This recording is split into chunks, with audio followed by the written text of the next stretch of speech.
today because I just wanted to see how her emotions change, how her physically demonstrated emotions change when she was outside versus inside. And what I saw is something that I've kind of seen from her indoors as well. She is a doer. When she wants to make a decision, the way that she kind of rewards herself or acts on that is by doing something.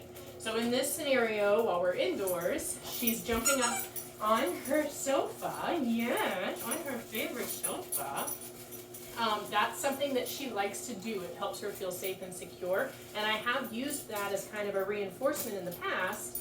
Once she has offered me attention or she's approached me, then I ask her to move up onto a surface like a bench or a chair somewhere that she enjoys feeling safe and comfortable. That's an example of kind of an environmental reinforcement that you can use for her. It's a great confidence building tool, especially when you're working with someone that's got a little bit of fear or anxiety as she snuggles up with her gator toy. Another thing that I saw while we were outside today is that she loves to use her nose. She is all about sniffing and following a scent and really tracking something. And she will take that and literally run with it. I had to interrupt her before she tried to make a break into the wooded area next to our office. I had complete control over her the whole time. We were on a long line. But her nose kind of takes her away. It takes her on a journey.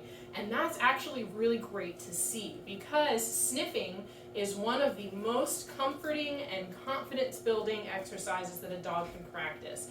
And the fact that she loves doing it, the fact that she has this innate desire to sniff and follow and track scents, is an indication that when she's outdoors, she's very ready to engage with her surroundings and engage with her environment. What we need from her, though, is a little more one-on-one focused attention, and that was something that was a bit of a struggle for her today.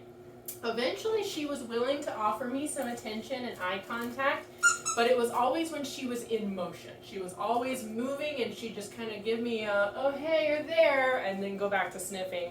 Or if she was moving towards me, if I asked her to come to me and she was on her way to me, she'd get maybe a third of the way or a halfway there, and then the nose would go to the ground, or she'd start sniffing the air, and suddenly it was a drive-by. And what I mean by a drive-by is she'd veer just close enough to me to quote-unquote recall, but it wasn't me that she was moving towards. It was something else that she was tracking that was past me, and she was just kind of pivoting.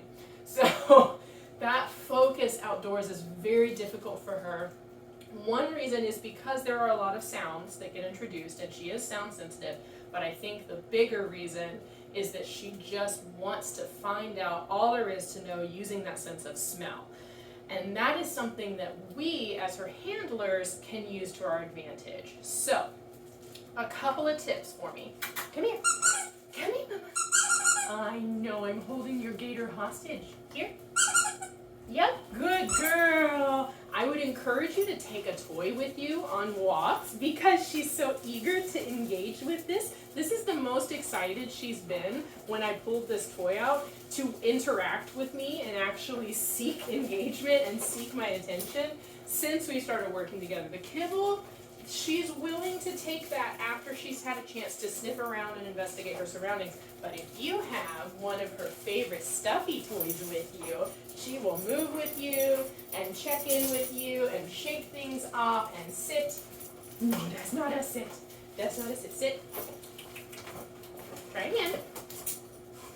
Yep, good girl. So use that interactive drive that she has, that desire to do, to your advantage. Get her attention, get her focus with something she can really dig her teeth into or sniff out and find, and use that to get her to work for you, get her to pay attention to you and move with you. And then she can have that toy and go settle with it somewhere after you're ready to take a break. How do you use that on a walk? Well, you can have it under your arm, kind of pinched in between your upper arm and your torso, and if she's pulling on the leash and just really disengaged and really distracted, plant your feet, wait her out, let her sniff, let her engage in her surroundings. That's what a walk is for, right? The walk is for our dogs to sniff around, find out about their environment, find out who else is in the neighborhood. And then when she decides that you need to be her focus, you can reward that with with some toy play. Yeah, with some toy play. She can come check back in with you. And then maybe you can promote some movement together on a loose leash. Good girl. Sit. I know, we're working on that.